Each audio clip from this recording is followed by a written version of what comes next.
ได้ครับกลัวมันพัง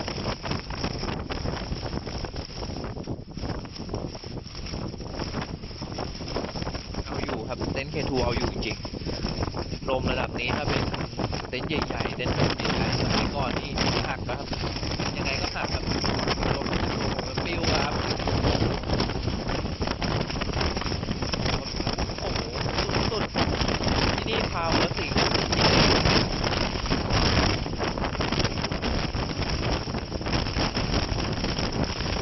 เราพามาเทสกันนะครับ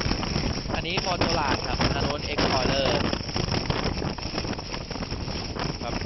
ไม่ปานีครับไม่ยับยั้งครับ